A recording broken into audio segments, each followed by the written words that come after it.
Tito Vic and Joey malas daw, sabi ng Tape Defender at Kim Chiu. Nadagdagan na naman ng endorsement, yan at iba pa ang pag-uusapan natin mga kaparokya. Pero bago yan ay humiling ako na pakisubscribe naman ang aking YouTube channel. Pakiclick ang bell icon para una kayong manotify sa mga bagong video na ilalabas ko. At pakidamay nyo na din na i-follow ang aking Facebook page na Mega TV at ang aking TikTok account na Kaparokya TV. Maraming salamat! Kamusta kayo mga kaparokya? Ako si Mervin at ihahatid ko na naman sa inyo ang kwentong Noontime Show at Noontime Show host at marami pang iba. Sino na ba dito ang nahimasmasan sa simpleng selebrasyong ginawa ng Eat Bulaga para sa ika-45 taong kaarawan ng Eat Bulaga? Dahil para sa akin, simple man ang selebrasyon, mas magarbo pa din ang ginawa ng Tito Vic and Joey na gawing simple at makabuluhan ang kaarawan ng kanilang programa sa pananghalian. Sino dito ang agree na mas may sense ang magbigay tulong kesa ang maghandog ng magarang selebrasyon sa anibersaryo? Please comment down below. Samantala, bago natin pag-usapan ang topic natin ay may nakita akong post kung saan makikita dito kung sino ang sumulat ng kantang Eat Bulaga. And of course, pag sinabing theme song ay si Vic and Joey agad ang maiisip natin na lumikha ng music at lyric. Pero kilala nyo ba si Homer Flores, ang arranger ng theme song ng Eat Bulaga?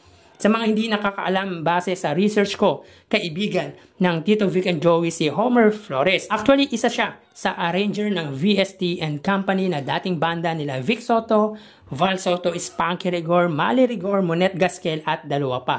Si Tito Soto at Joey De Leon naman ay sa lyrics. Anyway, si Homer Flores din ang musical director ng ASAP or ASAP.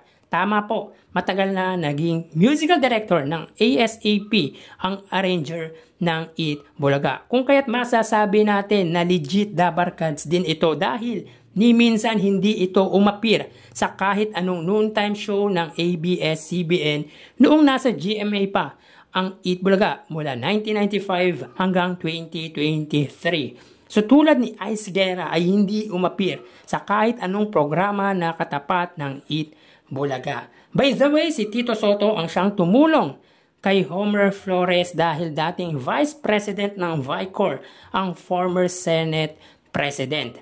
Paki-comment po kung kilala nyo si Homer Flores. Samantala, another endorsement na naman para kay Kim Chiu nang ipakilala siya ng President ng kumpanya na si Jasper Vicencio ng Bingo Plus. So after achieving an award sa Seoul International Drama Award 2024 as Outstanding Asian Star ay ito na naman may panibago na namang endorsement ang It's Showtime host na si Kim Chiu. Hindi pa ata na tatauhan or nahihimasmasan si Kim Chiu sa award na natanggap niya at ito'y another award na naman ang makukuha niya. Hindi typical na award sa isang prestigious award giving body, kundi bilang new ambassador ng Bingo Plus. Alam naman natin kung sino-sino ang mga endorser nito, mga bigating pangalan. Sila Piolo Pascual, Alden Richards, at Min Mendoza lang naman. So, all-star na sila dahil nadagdag pa ang It's Showtime host. Well, she deserves to receive the blessing mula kay God because she is working harder and harder to get that kind of blessing. And she is the one na masasabi natin magaling mag-host at walang kaarte-arte, walang ka-ere-ere. Actually, kung tumawa nga wagas, parang OA siya pero genuine. Kaya congrats Kim sa mga achievement mo na natatanggap.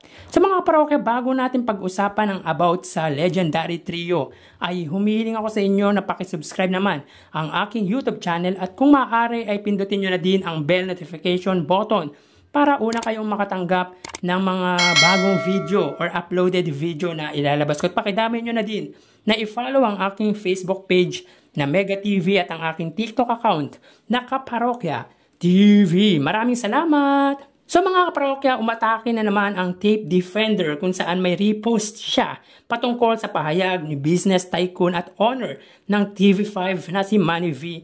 Pangilinan. At ayon sa caption ito ay may malas na trio daw kasi kayong inampon. Mga kaparokya, basahin natin yung sinabi ni Manny V. Pangilinan at sagutin natin yung caption nito. Pinaka-challenging yung TV5 kasi lugi pa. Pero the losses are reducing. In human context, yung paborito mong anak ang problem child, di ba? That's the child you pay most attention to. Yung matatalino, yung mga scholar, hindi mo na pinapansin dahil kaya na nila. Well, mga kaparokya, para sa akin, yan na ang tape defender. Hindi na natin siya masisisi dahil ito yung lehitimong ayaw sa Tito Vic and Joey or sa TVJ dahil kahit irrelevant ay ipapasok yung legendary trio sa content niya. Anyway, the word reducing ay masasabi nating may improvement, may progress. Lugi pa pero hindi na ganon kalugi. Eat Bulaga pa lang naman ang most profitable show ng TV5 kaya hindi kayang tugunan ng kita ng Eat Bulaga ang nawala or nagastos ng pamunuan ng TV5, particular ni MVP. 1 year pa lang ang Eat Bulaga sa TV5.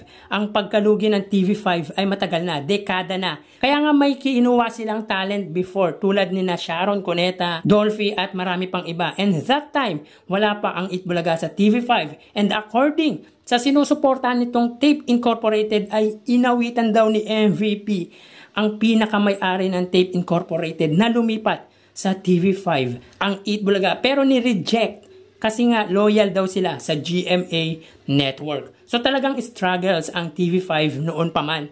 But when Eat Bulaga comes into his TV network, may improvement na. Kasi may nagpunla sa pananghaliang programa. So hindi ang legendary ang sinasabi mong malas, kundi sila yung sinasabi ni MVP na matalino or matatalino na pwede nang hayaan. At para sa kaalaman mo, actually sinusubaybayan nito ang Eat Bulaga. Kaya sure ako na may 30 scholars silang paaaralin. Yan ang taglugi. Di ba kayang magpaaral ng TVJ ng mga deserving na magagaling? Pag-uusapan natin yung sinasabi nitong yung e-best ay galing daw sa Tape Incorporated sa another vlog natin. So again, magagaling na estudyante po ang pag-aaralin ng Tito Vic and Joey. Kayo mga kaparokya, agree din ba kayo sa sinabi ko? Please comment nyo yung pwedeng idagdag sa sinabi ko. So bago natin tapusin mga kaparokya, for third time around, pakisubscribe po ang aking YouTube channel. Pakifollow nyo na din ang Facebook at TikTok account ko. Salamat! So paano mag-ingat po tayo palagi? Thank you and God bless.